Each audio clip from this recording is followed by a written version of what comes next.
So it finally happened 6 days ago. Two-person crew regulation went live. And tell you one thing, the railroads are pissed. 3, 2, We're going to talk about it. Here we go.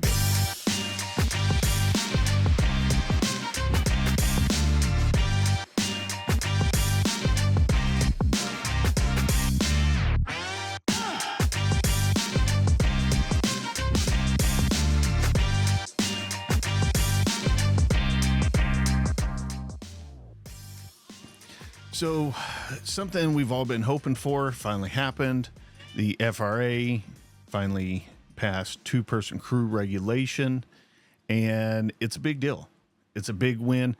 Is it the totality of everything? Is it the final end-all be-all step into ensuring crew consist and safety? No. And that is where one of the big things about this that needs to be remembered before we go forward with talking about a lot of this is that there is a difference between regulation and legislation. Now, legislation, just in very simplistic terms, is a hard line yes or no regarding a particular topic or something. Regulation is just that. It is regulating something, and in this case, it is crew consist size, the two-person crew, and it is regulating that. So as such, it's important to remember that if you're going to regulate something by law, you have to allow a pathway or provide a procedure for whatever is being regulated. So the reason I bring that up is I've seen a lot of comments of people saying, well, this law, lots of loopholes. We're going to get one-man crews anyway. Eventually, years down the line, I think the technology will be there, but I will get into that later. But as it stands right now, it's not there. And as such, we finally have a regulation that prevents the carriers from basically I gotta do whatever I want and get away with it batch, which is exactly what's been going on. They've been wholly unchecked, and the FRA as a whole has not had any authority to step in and tell the railroads, you can't do this. It's not safe to do this. Because up until this point, almost all of the rules that have been made as far as regulation in the FRA have been under the assumption there were going to be multiple crew members on a train. So with that said, let's bring some of this up. But remember, guys, this is a regulation, not law. What we need to continue the fight on is actually getting legislation done. And although this was a massive mountain to climb and make happen, the job's not done yet. And the only way to ensure that there are always going to be at least two people on a train is to get legislation passed making that so. Because, just like the old adage goes, it takes an act of Congress. Well, it would literally take an act of Congress to make it happen, and it's going to take an act of Congress to overturn that if it was to ever happen. So, guys and girls, don't mistake this any more than what it is, okay? This is a big win. This is a big win for labor. This is a big win for our communities because, like I said, up until this point, the FRA has not had any real authority to step in with the railroads and say, you can't do this. It's quite disturbing, and I'm not going to go over all the comments because there's a lot. Guys, this document's like 200-something pages long, and I swear I'm going to break it down. I'm working on trying to get some interviews done, but that's going to take a little bit more time. It's important. I am going to show you guys some comments from these railroads to give you an idea of where they're at. And it gives context because just reading through these public comments and these testimonies that the railroads and their representatives gave regarding, their fight for one-person crews is really, really disturbing. This regulation plays a key part, not just for the workers, but for our communities and safety as a whole as well. And without this, the railroads were pretty much running around unchecked honestly, the negotiation battle, like this last round, we didn't get a lot of things addressed during this last national handling because everything was so tied up in the whole one-man crew thing. And as such, a lot of things didn't get addressed, wasn't even really heard by the PEB. It didn't make it onto the national, the agreement that, even though it was turned down or voted down, it never made it on there because so much effort and money was spent on the railroads fighting for one-man crews. A lot of important issues took a back seat, and everything just got kind of covered up. So I want to point out some of these comments that I went through here on. I do encourage you guys to take the time to read this document and to read this regulation. There's a lot in it. I'm going to do several videos regarding this, like I said already, but let's go over some of those comments. It's important to help put this all into perspective because there's some people out there just saying some really off the wall shit that is really, really dumb, and it's just bad information. And we'll go over some of that here in a minute, but let's just look at some of these comments. So starting out here, guys, I'm still going through a bunch of this stuff. And like I said, I'm going through it, looking over again. I'm sending off emails, asking some people about their takes on certain things. The regulation starts off with, the obvious things like, what this is regarding. One thing that the railroads were really, really hammering on was, one, what is the definition of a one-person crew? I'll get into the comments here in a section, but this regulation defines that clear as day in black and white writing, rules and things like that. But up to this point, the FRA had never seen a need to define what a one-person crew is or what a two-person crew is. All these regulations have been made with the assumption there's multiple crew members on the train. And that was an assumed condition for a lot of these regulations and these operating rules and things like that. And now the railroads wanted to change the game without changing the rules. So they had to put in that definition. That's a very important step in there. And it's at the very beginning of all this. There's three key points I want you guys to just kind of get a glimpse on. And when you go through here and read this stuff, is the railroads and their representatives, like the AAR, they hammer 3 points.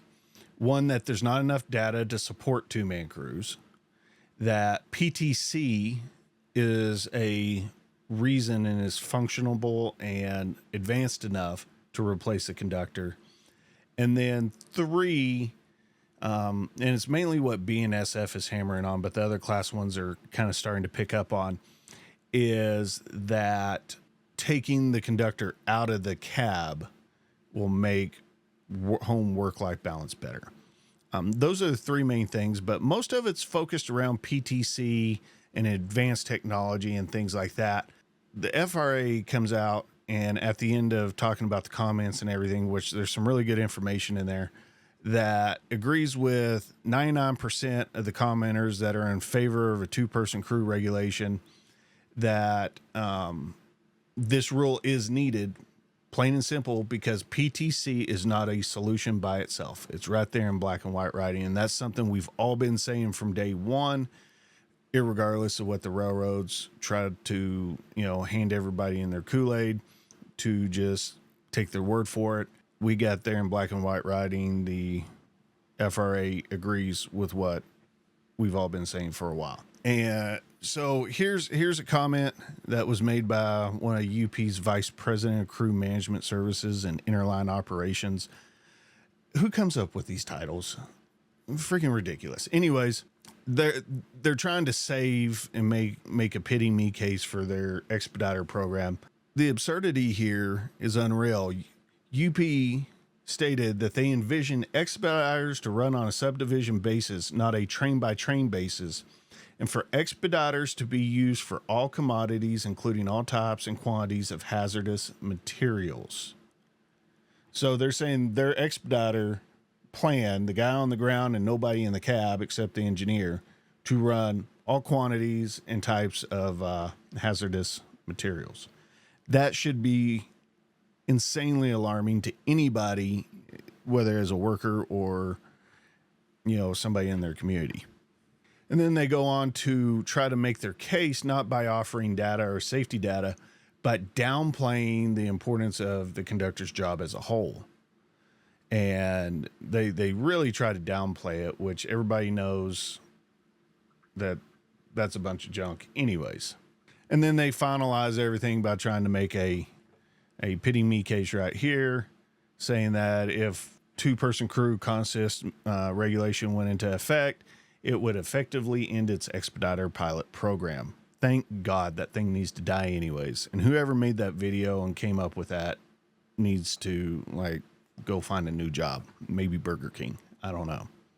In S's case is mainly on PTC, saying that they're trying to make a case saying that PTC can handle all the tasks of a traditional conductor, advising the locomotive engineer regarding certain notifications and actions, communicating with certain individuals outside of the locomotive cab, and 3, completing certain forms and maintaining records.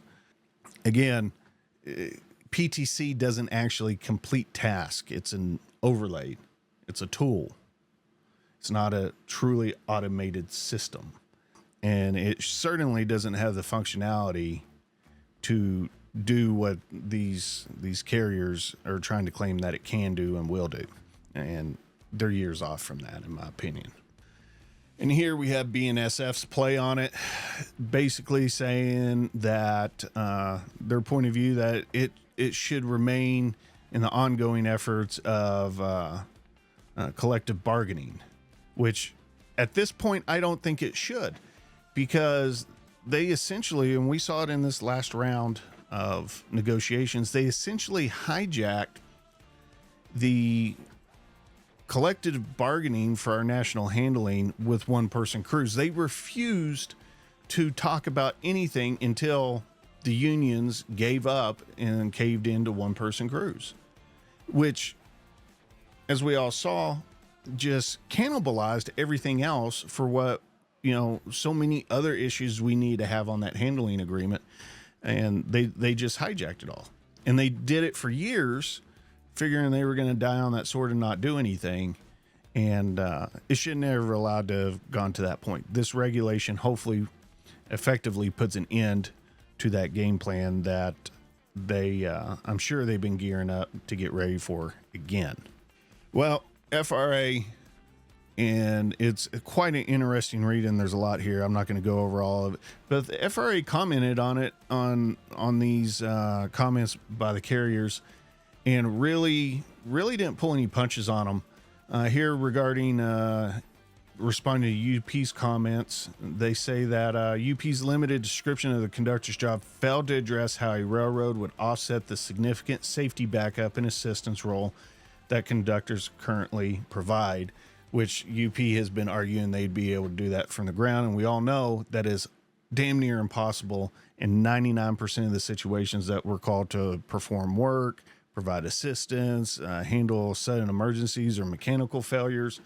Those do not they're time sensitive, and they're not going to fit the mold of somebody on the ground as being the sole provider for providing assistance to those trains.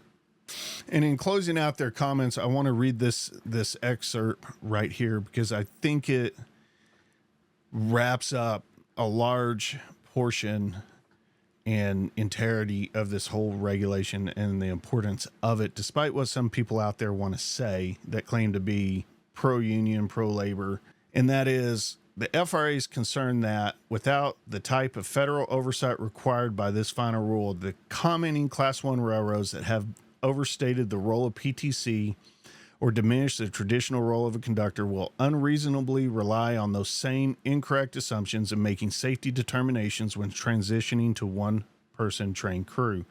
It is also concerning that UP and other rail industry commenters largely assert their safety case for ground-based employees by limiting their focus to circumstances when conductors are needed to fix mechanical problems, and in doing so neglect the conductor's currently broad safety role. Although the FRA share the rail industry's concern that a train crew member could get hurt in a slip, trip, or fall coming off on or off on-track equipment or walking along the right-of-way, the industry's safety argument related to ground-based employees assisting the train seems largely limited to that one concern. UP also commented that expediters will be less likely to suffer the effects of fatigue because instead of riding long miles on a train, the expediter will be able to set out fresh from a home terminal every day. But they did not address the issue of a locomotive engineer's fatigue by stating that UP would limit the one-person train crew member to regular shifts as well. Many individuals and labor organizations' comments stated how a second crew member can help offset a locomotive engineer's fatigue, but UP and other Class 1 railroad commenters did not address this safety concern. I'm going to end the review of the comments right there, but I think that wraps up everything really, really well. It's a lot of smoke and mirrors from the railroads. They're trying to say there's not enough data. Now they're trying to say there is enough data for one-man crew, but there's not enough data for two-man crews. And that seems real hypocritical to me, because if you don't have data, if you have data for one-person crews, but you don't have data for two-person crews, which have been around for how many years, then how'd you lose that other set of data? Honestly, what it comes down to is they're trying to pick and choose, like the FRA called them out. They're trying to pick and choose what they want to talk about. They are wanting to try to nit and pick certain situations that will fit their agenda. And quite frankly, this regulation is needed. Guys, this is not the end all be all to the fight. This is the start of the fight. And it's the first big win, and it is a much needed win. There are some people out there that are saying, oh, this is not worth it. It's a piece of junk. Well, no, it's not a piece of junk, but it's not the best we can do either. The best we can do is to double down and push for legislation for crew consist regulation and law, because these railroads, as UPRE stated, they want to run whatever quantity and amount and distance of hazmat with one person on that train. And they're apparently not even ashamed to say that out loud. And without this regulation, they were getting closer and closer to forcing it down everybody's throats, to where nobody had to say, not even the FRA. Why? Because the FRA had no regulation. They had no definition on what a one-person crew was. And now they got it. And now they have the authority to step in and regulate that and keep these guys in check. Now, I know that's probably going to upset a lot of people, but I'm telling you, the regulation is not 100% protect from one-man crews. Yes, there are some railroads that have already applied for one-person crews, and most of these are going to be Class 3 railroads. These small little mom and pops, they've already been doing, these one-man crew operations for years, because they own 10, 20 miles of track, maybe a little bit more. I know it varies, but a lot of these are doing 10 miles an hour. They're doing 20 miles an hour. They're held to restricted speed for all their movements, and quite frankly, that makes sense. They may only have 20 employees, not 20,000 employees. And so that same standard the Class 1s want applied, like, hey, Mr. Mom and Pop Class 3 over here gets to do one-man crews. We should get to do it too. No, you can't apply the two to the same deal. And it's setting that standard, and that standard is what needed to be set first. And it happened, and the public stood by and voiced their opinions. So did labor, and it paid off. And so I don't care what anybody else out there says. This was and is a big win, but the fight needs to continue into Washington to continue the fight to make sure we have actual legislation in place. I'm going to get some answers. I know that this can't be just overturned at a whim. I know there's a process. It's a lengthy process, and it can, it's not something that happens overnight, but like I said, we need to double down on this regulation, get legislation passed as well. I'm going to be working on some more videos. I'm working on getting some interviews set up, and I am working on trying to, we might be having a co-host on some of these podcasts and doing some live streams soon. Guys, let me know your comments down below. Keep them cool, keep them constructive, and let me know your thoughts. Join our Discord and join in on this discussion. Look forward to seeing you guys there. Y'all have a good one. Here we go.